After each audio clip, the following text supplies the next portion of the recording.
جب امام جو ہے وہ خطبہ ختم کر رہا ہو تو لوگ مسجد میں آ رہے ہوتے ہیں اور پھر بہت جلدی نکلنے کی ہوتی ہے. امام کے منبر پر بیٹھنے سے قبل مسجد میں آنے کا رجحان پیدا کرنا چاہیے. فرمایا گیا کہ جو شخص جمعۃ المبارک میں سب سے پہلے آتا ہے اس کو ایک اونٹ ذبح کرنے کا ثواب نصیب ہوتا ہے. جو اس کے بعد آتا ہے اس کو ایک گائے ذبح کرنے کا، پھر ایک بکری، اور جب امام منبر پہ بیٹھ جاتا ہے پھر رفع الکلام کلمے اٹھا لی جاتی ہیں. پھر اس کے بعد عام جو ثواب ہے وہی مرتب ہوتا ہے، وہ جو خاص ثواب ہے اولیت کا وہ پھر اٹھا لیا جاتا ہے. اس لیے کوشش کریں. میں سمجھتا ہوں اس میں ہمارے خطباء کا بھی بہت قصور ہے کہ بعض کا ممبر سے کوئی مربوط گفتگو نہیں ملے گی، کوئی منظم کلام نصیب نہیں ہوگا اور کوئی با مقصد بات لوگوں تک نہیں پہنچائی جائے گی تو لوگوں کی دلچسپی نہیں ہوگی، لوگ پھر دیر سے آئیں گے. ایک تو یہ بات بھی ہے، لیکن دوسری بات یہ ہے کہ ہمارے ہاں عمومی طور پہ اجتماعی رویہ یہ ہے کہ مسجد میں دیر سے جانے کا فیشن. تو اس فیشن پہ نہ چلے، بلکہ امام اور خطیب کے منبر پر بیٹھنے سے قبل جتنا وقت گزرے گا آ کے بیٹھ کے تلاوت کرتے رہیں، ذکر و فکر میں مشغول رہیں. جتنی دیر آپ کو انتظار کرنا پڑے یہ آپ کے لیے خیر و برکت کا ذریعہ ہے. اور پھر آئیں اور پوری گفتگو سنیں اور اس گفتگو کا یقیناً نتیجہ آپ کی زندگی میں مرتب ہوگا. اور اگر آپ سمجھتے ہیں کہ میں بہت زیادہ مصروف ہوں اور کوئی آپ کو کام ہے تو شریعت نے آپ کو اجازت دی ہے کہ آپ لیٹ بھی آ سکتے ہیں.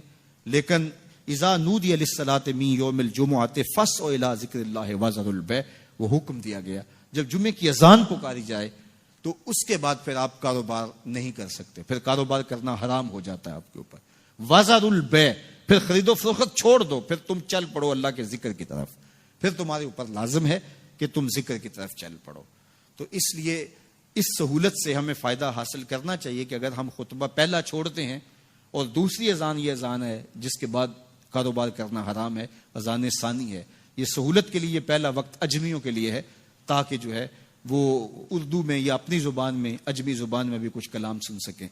تو اس لیے ہمیں یہ سہولت دی گئی ہے، وہ بہت ضروری کام ہو. تو دین سیکھنے کا یہ کتنا خوبصورت موقع ہے.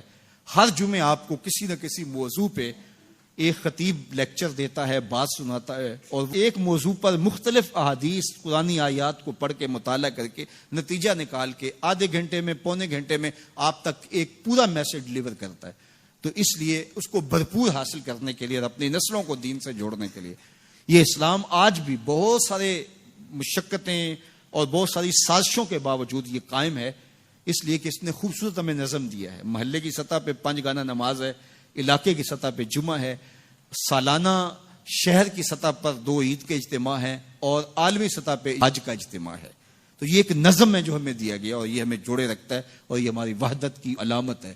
اللہ تعالی ہمیں 5 گانا نماز کی توفیق عطا فرمائے اور اہتمام کے ساتھ نماز جمعہ کی توفیق عطا. ایک حدیث میں آتا ہے جس نے 3 جمعے بغیر کسی عذر کے ترک کر دیے اس کے دل پر نفاق کی مہر لگا دی جاتی ہے.